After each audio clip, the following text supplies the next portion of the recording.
morning. Yeah, gorgeous, isn't it? I mean, look at those pictures that we saw earlier on. Absolutely gorgeous. Thank you for your lovely weather watchers pictures as per usual.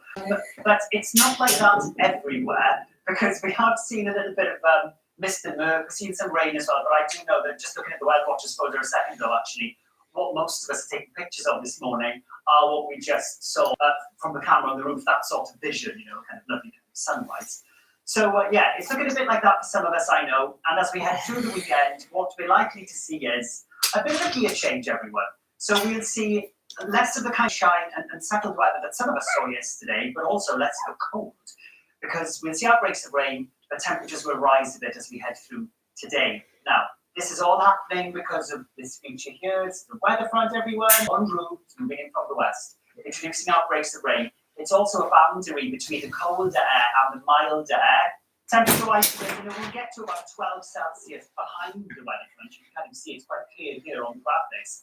But ahead of it, it'll still be quite cool because it'll take a bit of time for that milder air to creep across towards the east. It'll get there, and it'll do so as we head through tonight, the weather front moving along.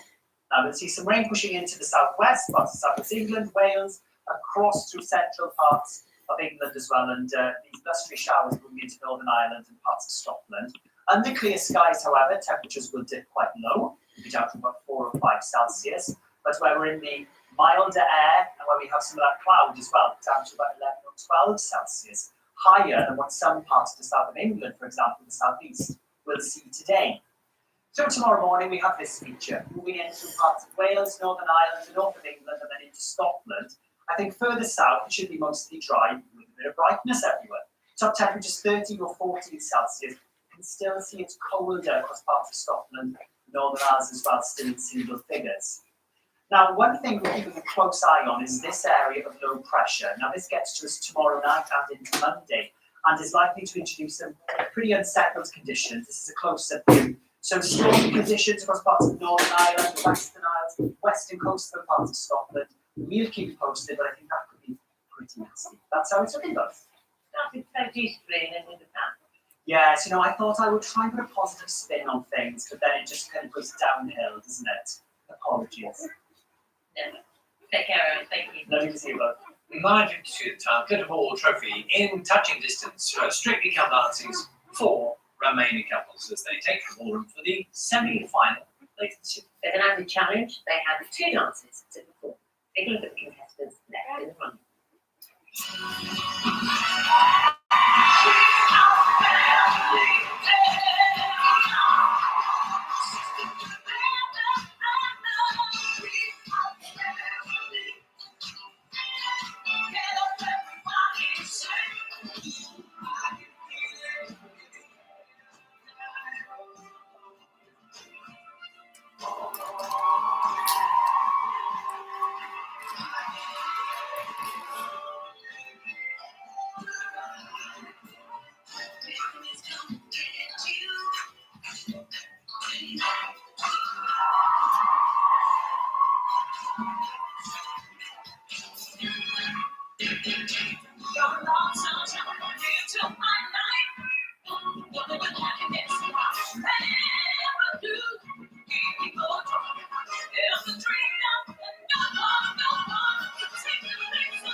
One person knows what they're talking about. Ian is with us now. Ian, wait, morning. Well, some would say I would know what I was talking about. Hopefully I do. But we're talking about dancing, of course, now. I think you did check yourself out. Yeah, just give you a little bit of Well, you know, I thought I'd dress smartly this morning because... You wanted to raise the game on the sofa. Well, you know, everybody dresses too casual these days, and I thought, Thank you very much. let's do a bit of that on today. Come on, Andy. Just give us the big thought about what you're seeing as we go into tonight. Just 4 couples. Well, we've got 4 fantastic couples. Last week, obviously, they all tried to raise the game with spectacular lists. Some worked, some didn't, but I just think they're fantastic. I mean, we've got Rose, who is absolutely gorgeous and very endearing. I think we all love Rose. She's just beautiful, and they did that extreme lift, which was heart-stopping last week, but beautiful poise, Amazing American Smooth last week, fantastic lifts. I love them. And then we've got John and Johannes. I don't know about anybody else, but I'm obsessed with their backsides because those tight trousers, they look like two ripe peaches gliding across the dance floor. It's unbelievable, isn't it? I hope you're paying attention to the footwork. Well, I just love their chemistry, and I think, you know, it's so interesting to watch. They're so muscular. It's very different than a normal dancing couple because on the floor it's so powerful, the two of them together. I mean, when they came out in that first week, I mean, they came out a long time ago, but that first week in the tango was just amazing, and then the Paso Doble as well. So in the interest of fairness, let's see everyone. Yeah, so we've got AJ, gorgeous long limbs. I think, personally, I think that she's the best all-round dancer. But she was Out of devastated everybody. last week, wasn't she? Because of that lift going on in her team dance. I mean, there's pressure. There's so much pressure on them. And Yeah. you started off by just talking about the lifts. Everyone ramps up their games, and they haven't. Well, that's the thing. I think they all went into that quarterfinal thinking, okay, let's put spectacular lift in. You know, it has a high risk then. And two of them worked and two of the couples didn't. So, but I don't think anybody, you know, everybody appreciates the fact they're going that one step further. It did look a little bit ungainly, you know, with the legs and stuff, but I do love them. And here we go with the second lift with John and Johannes. I think it was just the entry into it didn't quite work. So. And I think it's what couple we haven't seen so far. Reece. Reece. Yeah, well, I think he shocked everybody because for me, he was the closest to going out until last week's performance. And then, you know, I'd said from the beginning that Reece was the most talented out of all of them, and he just gave it so much energy every week. But he couldn't seem to control it. But last week we saw that amazing Argentine tango, and he just controlled all the moves, and it was spectacular. Can you whip us back in time, Ian, to when you first started in Strictly? But you were just telling me 2004. So it was when it launched, but it was the second It was series. the second series because we had two series in the first year, if you can believe it. And yeah, I think it wasn't really popular then. What about the quality of dancing? I mean, is it dramatically different? Well, I think it's so much better now. And I, you know, I was there back in the day. I think it was harder because people didn't know what to expect. You had more people that weren't dancers doing it. And it's expectations, because the series, it has to be better every year. It can't be more of the same. I think people go into it, if you're a celebrity, you go into it knowing that you've got a certain amount of danceability. I mean, obviously, our lovely Dan, he did struggle because he wasn't a dancer. And I think that's what everybody loved about Dan, that he sort of grew throughout the series, and he became a dancer almost, with some fantastic performances at the end. So who's your money on? Who's my money on? Do you know, it's a difficult one because I think they all have a great chance. Who do you want to win, and who do you think will win? I would like AJ to win just because I think she's the best all-round dancer. I think, I think that Rose might win because she's so lovely, and I love the chemistry with her and Giovanni, and I think to overcome what she's overcome and to be performing the way she is, I think is amazing. So that's your win. I don't want to say because I love John and Johannes as well, so it's a difficult one. Oh well, just watch and vote for who you like. That's for sure. So that's Strictly semi-final, isn't it, tonight? Yes, 6:40, BBC One. That's it from us this morning. Of course, breakfast, that's where I can sit. Have a lovely day.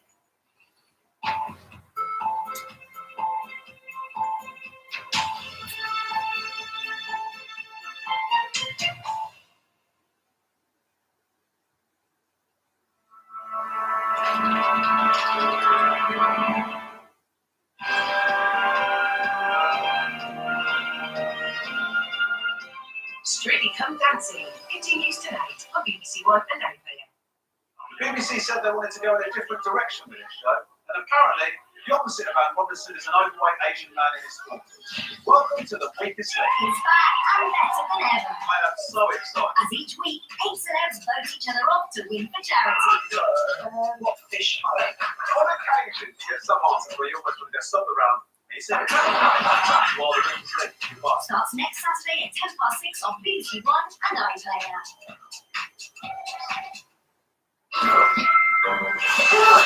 Hello there, Maria. Live with you this Saturday morning on BBC One.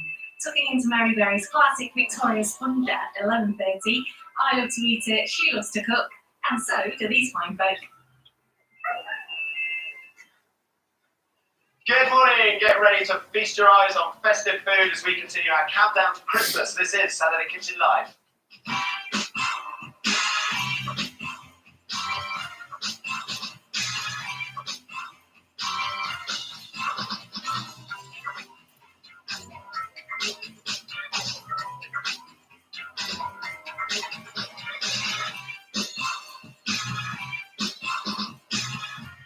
Welcome to Santa's Grotto.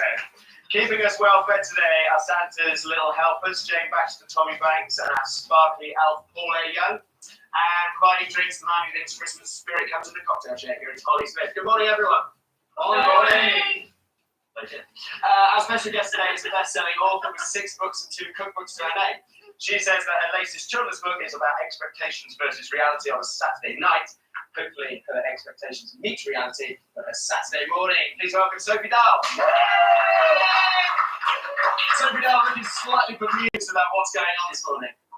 I'm not bemused. Just take it in this way. Present, correct. Awesome. It's all fine. Now, Sophie, let's see what's on the menu today. Tommy, what you got for us?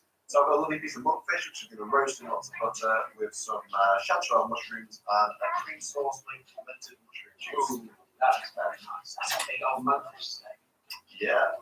Nice plate, Tommy. Did you bring them down yourself? Yeah, that's from my potter in York. James, shout out to James. That's Jane. Speaking of James, we've got our very own Jane in the studio with a Christmas cactus t-shirt. Yeah. What is that?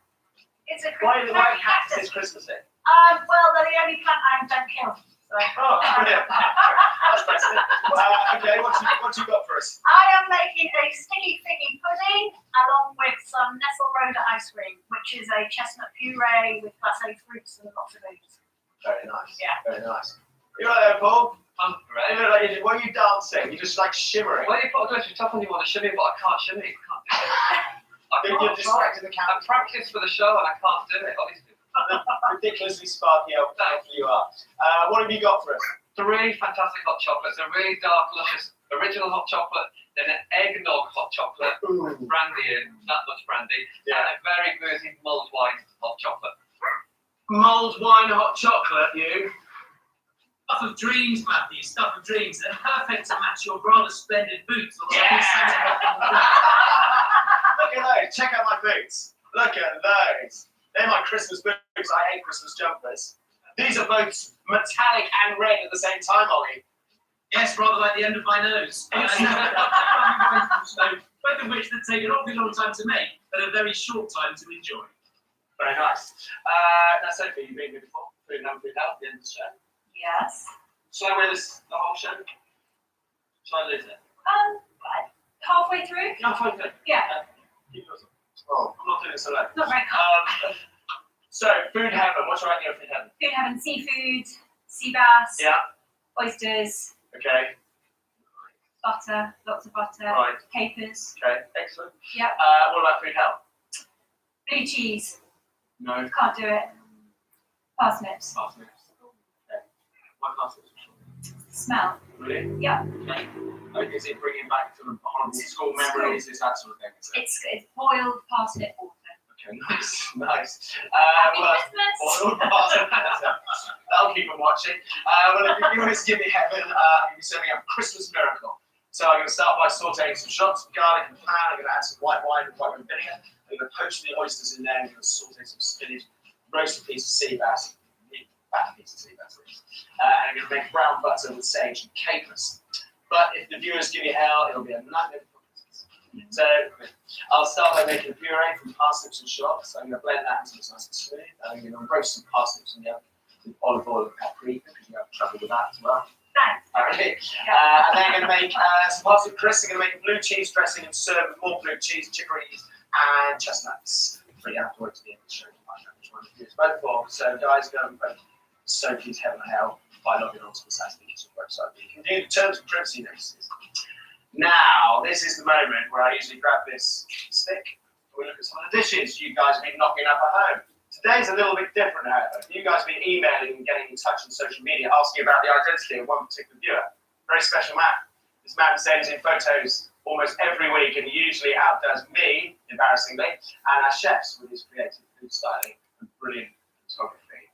So let's remind ourselves of some of his work. This is some of his finest work here. There's some sausages, I think. That looks delicious. I don't know what that shit of beef or something. What's that? Is that some scallops? I can't quite say. Anyway, let's have a closer look, Sophie. I know you've wanted to. Oh, no. So look at the quality of this, Sophie. Look at the distressed boards here. These are pancakes. Not only can he cook, he can style. His styles. He's an all-rounder. This man's a cat. Yeah, he's a keeper.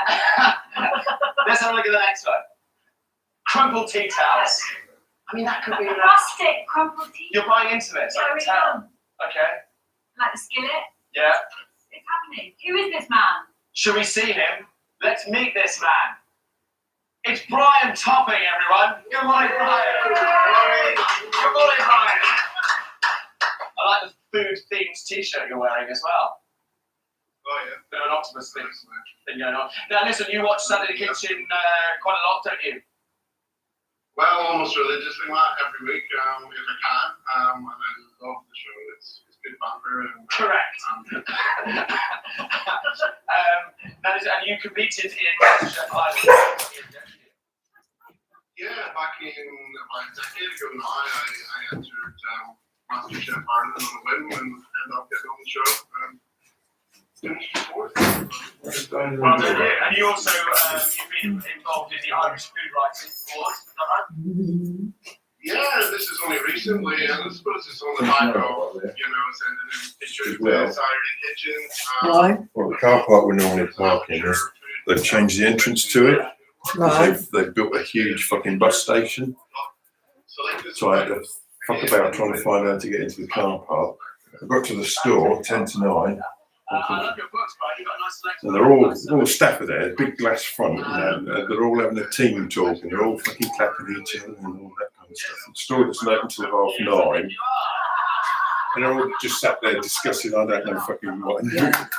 How wonderful They're all everyone is. fucking patting themselves on the back for 40 minutes. But it's just as well I was there that early, because by the time the doors opened at 9:30, there was a great big queue. Was there? And then You were at the front of it. I was the first one in. Yeah. Because they came out with an iPad and they were saying, what you're here for, and I told you where we're going and stuff. And said, well, as soon as we open, you go to the collection point, just up the end of the store. So I was in, Bosch, first one, and I was out 5 minutes. The store was full as I walked out, and that was 5 minutes. And they were queuing outside. For a coffee? Yeah, I've given her 2 puppies and she's loving them. you need to be very I'm in here. But she needs to go, they need to go back with their No, mum. no, I think it's less stressful at this stage, sweetheart. Because otherwise I'm taking away, putting in, and that's an upheaval every time. And you know which ones they are. And yeah, I know there's a size difference, but in 8 weeks, 6 Yeah. weeks. Well, one's a phantom and the other's black. Yeah, and They're blue or silver. yeah, but that's not going to show for fucking years. Well, it shows in the first face clip. Well, When the two big fuckers need to get collars the same colour, Yeah. because that way we know they're flying. Yes, I'll start identifying Yeah, I'm them. going to get this on straight away actually, because this is a real chunky piece of fish. It's beautiful. So North But Sea she's Woodfish. cleaning them and everything. So So. yeah, we'll roast this and do some nice mushrooms. A little bit scared about the smelly parsnip water. They're not thin, but you can feel the ribs. And I just think, do you know, That's not a it's problem. just taking the 2 out means that there's I think she's got 8 nipples, so It's not smelly parsnip water anyway. It's curious though, I'd say. Yeah, it's something we've got into a lot. I mean, I've always been into fermented food for presentation. But I've got mushroom water. Sit on that one. I've got 2 chefs who work just on the farm, and they really challenge us to use up all the waste. So when you've got beautiful mushrooms, Good girl, Florin. Good girl. you tend to pick them out. coffee. Yeah, I need to go and put some more in the car. Yeah. It's deep and dark and Yeah. good. Wait till it's like you down with cream. Show me up. Right. So all the little trims. So when you pick the mushrooms, all the little bits and pieces, you separate them, and that's what goes into them. Yeah, exactly. So when we ferment them, so it sounds like something really complicated, but really you're just thinking about a big mason jar. You put 3% salt to the weight of mushrooms you've got, you can do with any vegetable. Right. And then literally time. So it might take 2-3 weeks. And basically once you've got to burn your jar, okay? So you come to your jar, let the gas off. Once the gas has stopped coming off, then it's ready to. So you can't over-ferment. You can't over ferment it, no. It's just a really good way of using the everything we've got on the bar and making it delicious. So you burn them after 3 weeks. Well, you need to burn it for 3 weeks. Yeah, so it's not perfect every couple of days, or you might end up with explosions, which you don't want. Yeah, let's give that a listen. Tommy, we haven't seen you for a while. Congratulations on you've just got a Michelin star this year. Yes. Which is going some because you've been shut most of the year. Yeah. No, it was a very pleasant surprise in January. Yeah. So it's first restaurant in York with a Michelin star. So we're Really? happy with that. Yeah. And also, Right, right. you got a green star, which is a new thing I didn't know about. Yeah. Sustainability. Exactly that. So That's the Black Swan. yeah. So I think it's great. Michelin have come out with this new green star, and Got 3 stars. I like that. Let's put it like that. If you have 2 restaurants with a star and a green star, You've got I have a 3 Michelin stars. yeah, absolutely have. Yeah. But I think it's brilliant because they've actually sort of competition made sustainability into a competition. Like chefs like winning things, right? So if you win a green star, then people are going to want that, and I think it's a great way to sort of encourage people to look at being more sustainable. Absolutely. But you were saying. Something- Oh, sorry. I was just going to say also in terms of knowledge sustainability, I'm loving that we've thought out really good quality wine. Has great kind of sustainable credentials in the sense that they're lighter, so your carbon footprint is a bit lower.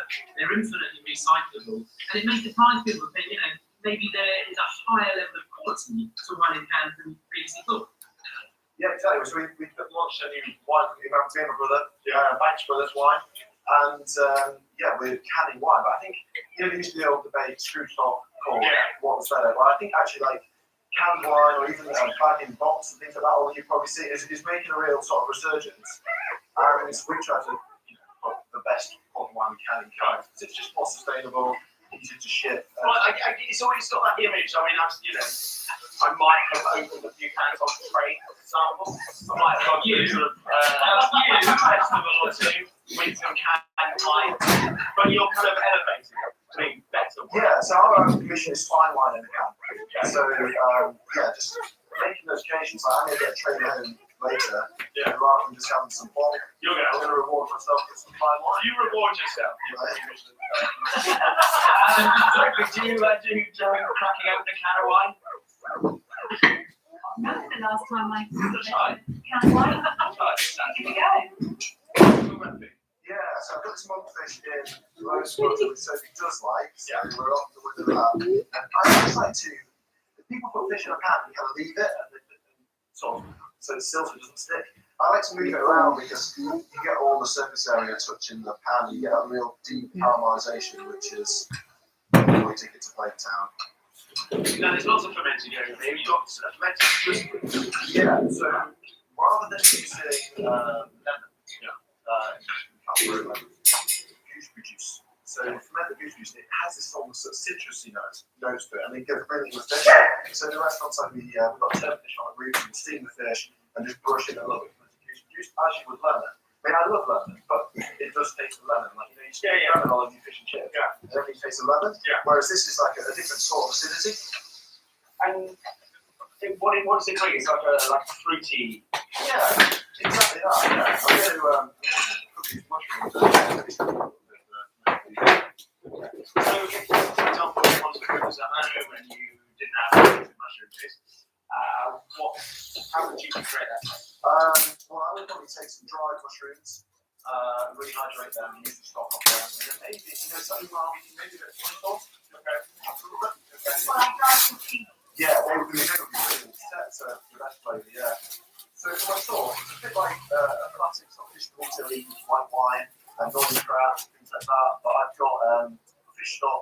fermented mushroom juice in there. Okay. And I will just finish it with some lovely double cream, which rounds up them sort of sour flavours. And tell me, last year we featured your food boxes. Yes, That's going to great. You're still continuing. You've got a Christmas one out now. absolutely. We're cooking a lot of people's Christmas dinners this year. Beef Wellingtons and crowns as well. Yeah. So yeah, we've made an offset to our food box cooking. We started it obviously during the pandemic. Right. Yeah, it's really gone from strength to strength. And just trying to do fine dining in people's homes. Oh yeah, you cooking your own Christmas dinner? No, I avoid it. Massively avoid it. Right. Okay. I take a day off. What the thing is, Right. everyone's a critic, especially your own family. So it's nice to What do you just, reckon? so it's nice just to chill out and let someone else do the cooking. How was things recently? The storms up in Yorkshire. Yeah, there's been weather around. We lost the power for a couple of days. And Did you? yeah, it's just one thing after another, isn't it? But I think, in fairness, we've had a very mild winter until now. Yeah. So we've had lots of great produce on the farm. But yeah, last couple of weeks have been a bit rough. And one thing we haven't mentioned, which is maybe a massive insight, is the fact that congratulations, you've just had a new daughter. Yes, yeah. Previously, getting up to do Saturday Kitchen I always found difficult. Yeah. There's only I really, still do something. well, there's only should only be 1 5 o'clock in the day, shouldn't there? And Saturday Kitchen was always a challenge. Right. But actually, it's like in a hotel last night on 5 hours sleep. It's pretty total pleasure. Well, I know some of you've got new my son. So the mushrooms, I'm just going to finish with a little bit of the fermented mushroom juice for acidity, and just monte that together with the butter and throw some on the stove, and then start the dish with a few mushrooms in the bottom. I love chanterelles. It's got amazing fragrance. How beautiful it was. I know it's very good. You go for minutes, anything, say? No. Now you know how. There's so many now. I think we don't realise how much stuff is in our everyday food is a fermented food, like mould into chocolate is a fermented food, or soy sauce, of course, and Ollie, everything that you do is fermented in some way, shape or form. Yeah, pretty much. And fascinating, there are so many different types of fermentation. The impact on flavour, it can have. To me, it's endlessly fascinating. I think also with the kind of fermentation you're talking about, it's repeatedly good for gut health as well. Yeah, which is a good thing because there's some really rich dishes now at the show, isn't there? Yeah. Yes, there is. So what went in there? A little bit of trial thing, so there's a lovely root sauce and a fermented mushroom juice, a little bit of cream, which is it's rich, but it's very mild. All my food is about being full of flavour. And there's your food is essentially there's a lot of background work that goes into it. And the execution is ready. I think that's right. All the intellect is sort of done in the preserving and creating ingredients. If you think about what I'm doing, it's a very classical sort of dish. It's a fish velouté, a roasted piece of fish and some mushrooms. But the real interesting part of it is the flavour that comes from the mushroom juice, and the thyme oil. That comes from our freezer, made that in the summer. So all these interesting ways of preserving. What's your thoughts on fermented bags? I don't know enough about it, but I do now. I mean, I really haven't tried to ferment many things. I think a really good place to start is like a nice kimchi or something like that. Yeah, we made that. We have made kimchi. That's about it. So I've got this glaze here, which is a bit more of the fermented mushroom juice, and some honey as well. So I'll just get that all in there. It's almost like teriyaki. What do you do? Exactly that, yeah. Just reduce the two together so it's sticky glaze. And we just get that big flavour bomb in there. Right. And sorry, remind us what we got here. Okay, so we've